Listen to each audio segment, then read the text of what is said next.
नमस्कार, हमारे इस खास पॉलिटिकल प्रोग्राम पेनल्टी कॉर्नर में आपका स्वागत है।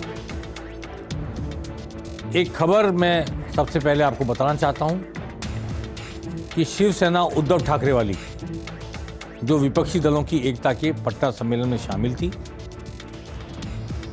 जो विपक्ष में शामिल है महाराष्ट्र में, जिसको तोड़कर बीजेपी ने एकनाथ शिंदे की अलग पार्टी बनाकर उनके साथ सरकार बनाई है, उद्धव ठाकरे की इस शिवसेना ने समान नागरिक संहिता यूसीसी यूनिफॉर्म सिविल कोड पर भारतीय जनता पार्टी का साथ देने का फैसला कर लिया है। पार्टी विपक्ष में है, भाजपा के खिलाफ है, भाजपा ने उसकी सरकार तोड़ी है, उसकी पार्टी तोड़ी है, लेकिन बाल ठाकरे की राजनीतिक विरासत को लेकर चल रही उद्धव ठाकरे की पार्टी समान नागरिक संहिता पर भारतीय जनता पार्टी का साथ देगी, भारतीय जनता पार्टी के विपक्ष में होते हुए भी। ये दूसरी बड़ी पार्टी है आम आदमी पार्टी के बाद, जिसने कॉमन सिविल कोड पर भारतीय जनता पार्टी के खिलाफ होते हुए भारतीय जनता पार्टी का साथ देने का फैसला किया है, निर्णय लिया है कि वैसे भले भाजपा से कितना लड़ लेंगे, चुनाव में लड़ लेंगे, हर मुद्दे पर लड़ लेंगे, लेकिन कॉमन सिविल कोड देश के हित में, ये कहते हुए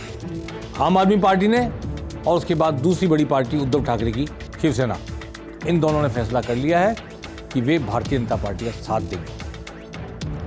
ये एक बड़ी खबर है क्योंकि अब बेंगलुरु में बैठक होने वाली 13-14 को विपक्षी एकता को लेकर, दूसरी वाली बैठक पटना के बाद, तो उस बैठक के लिए भी एक महत्वपूर्ण एजेंडा होगा कि क्या विपक्षी एकता के बीच कॉमन सिविल कोड के मुद्दे को नहीं लिया जाए और हर पार्टी को अपनी अपनी पॉलिटिकल फिलोसफी के हिसाब से कॉमन सिविल कोड पर फैसला लेने की आज़ादी दे दी जाए, या विपक्षी एकता के नाम पर सब बीजेपी के खिलाफ एकजुट होने के लिए कॉमन सिविल कोड के मुद्दे पर भी खिलाफ बने रहें। ये एक बड़ा मुद्दा अब बेंगलुरु में उठने वाला है, ऐसा मेरा मानना है। अब मैं आता हूं अमित शाह के दौरे पर। सबसे इंपॉर्टेंट घटना आज की, राजस्थान में अमित शाह का दौरा। 3 दिवसीय कार्यक्रम थे। सबसे पहले राजनाथ सिंह आए जोधपुर में, फिर जेपी नड्डा आए भरतपुर में, और आज अमित शाह आए उदयपुर में। बड़ी सभा हुई, भारी संख्या में भीड़ इकट्ठा हुई।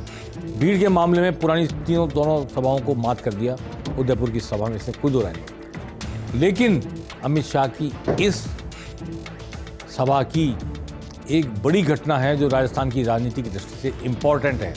ये माना जा रहा था कि वसुंधरा राजे को भारतीय जनता पार्टी का आलाकमान नहीं चाहता, भारतीय जनता पार्टी का आलाकमान आगे नहीं लाएगा, वसुंधरा राजे को मुख्यमंत्री का चेहरा नहीं बनाया जाएगा, मोदी के नाम पर वोट मांगे जाएंगे, और ये वातावरण बना दिया गया था कि वसुंधरा राजे को बीजेपी का आलाकमान देखना ही नहीं चाहता। ऐसा वातावरण भाजपा कार्यकर्ताओं के बीच में और जर्नलिस्टों के बीच में भी भाजपा के लोग बना रहे थे। आज हुआ ये कि सीपी जोशी ने जब भाषण दिया प्रदेश अध्यक्ष ने, उसके बाद वसुंधरा का नाम नहीं पुकारा गया, और राजेंद्र राठौड़ ने जैसा प्रधानमंत्री की सभा में हुआ था अजमेर में, वैसे ही अमित शाह का भाषण देने के लिए आह्वान कर दिया।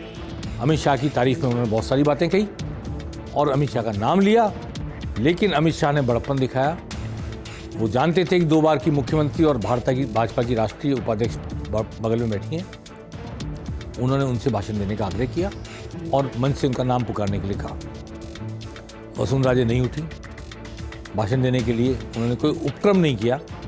तब अमित शाह ने उनकी पीठ पे हाथ लगा के कहा कि प्लीज़ भाषण दीजिए, और फिर भी वो अविचल भाव से अपना नाम पुकारे जाने का इंतजार कर रही थी।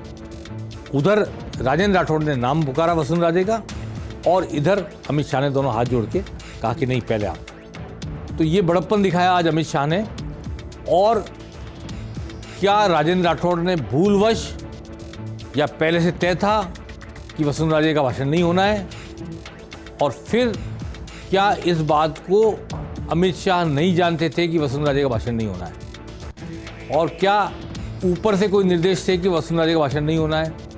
यदि नहीं थे तो ये भूल है या कि योजनाबद्ध तरीके से ये किया गया है कि वसुंधरा राजे का भाषण ना हो? ये एक इम्पॉर्टेंट सवाल सियासत के गलियारे में गूंज रहा है, खासतौर पर तब जब राजेंद्र राठौड़ नेता प्रतिपक्ष हैं और लगभग पूरे प्रदेश में बीजेपी कमान उन्होंने संभाली हुई है। वसुंधरा राजे का नाम चूंकि नहीं लिया जा रहा है कि वो चुनाव में हरावल दस्ते में रहेंगी कि नहीं रहेंगी, नेतृत्व करेंगी नहीं करेंगी पार्टी का, ये सब प्रश्नवाचक चिन्ह है। तो मैंने कल भी ये कहा था पेनल्टी कॉर्नर में कि कल अमित शाह की मीटिंग के दौरान उनकी भावभंगिमा से वसुंधरा राजे भाषण देती हैं नहीं देती हैं और उनका मंच पर क्या उनकी भूमिका रहती है, इससे संकेत मिलेंगे भाजपा की अंदरूनी राजनीति के आने वाले समय की राजनीति के। तो कम से कम ये संकेत तो अमित शाह ने स्पष्ट कर दिए कि वसुंधरा राजे इंपॉर्टेंट नेता हैं, वसुंधरा राजे का भाषण उनसे पहले होना ही चाहिए था, उन्होंने उसको करवाया भी। अब वसुंधरा राजे का भाषण हुआ, नाम नहीं पुकारे जाने के बावजूद अमित शाह के हस्तक्षेप से नाम पुकारा गया, उन्होंने भाषण दिया, उन्होंने जमकर अशोक गहलोत की सरकार की आलोचना की, अमित शाह ने भी जमकर आलोचना की।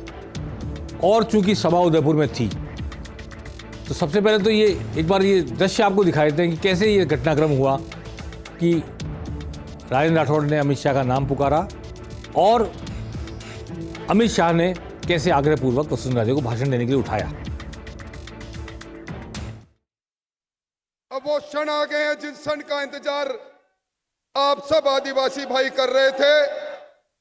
देश के लौह पुरुष, आधुनिक भारत के चाणक्य और कश्मीर को मुक्त करने वाले आदरणीय गृह मंत्री अमित शाह साहब से निवेदन करूंगा, आए और अपनों को संबोधित करें। स्वागत है भाई, स्वागत है, स्वागत है भाई, स्वागत है।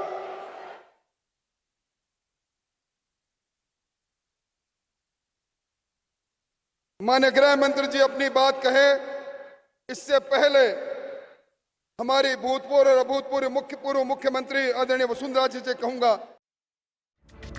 इसके बाद जाकर वसुंधरा राजे ने भाषण दिया। तो ये दृश्य देखा आपने, आवाज भी सुनी राजेंद्र राठौड़ की, अमित शाह को पुकार चुके थे, अमित शाह नहीं उठे, उन्होंने कहा कि वसुंधरा राजे का भाषण पहले होगा, वसुंधरा जी से भी कहा और उन्होंने सीपी जोशी से भी कहा। सीपी जोशी ने उठकर राजेंद्र राठौड़ से कहा कि वो वसुंधरा राजे का नाम पुकारें। फिर भी वसुंधरा राजे जब नहीं उठी तो उन्होंने अमित शाह ने उनको कहा और आग्रहपूर्वक हाथ जोड़ के कहा कि आप भाषण दीजिए।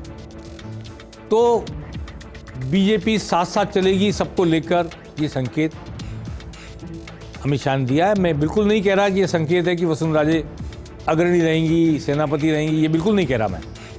पर किसी का अनादर नहीं, किसी की अनदेखी नहीं, किसी की उपेक्षा नहीं, सबका यथोचित सम्मान होगा, सबको आदर दिया जाएगा, सबको साथ लेकर चला जाएगा। ये संदेश आज अमित शाह ने दे दिया।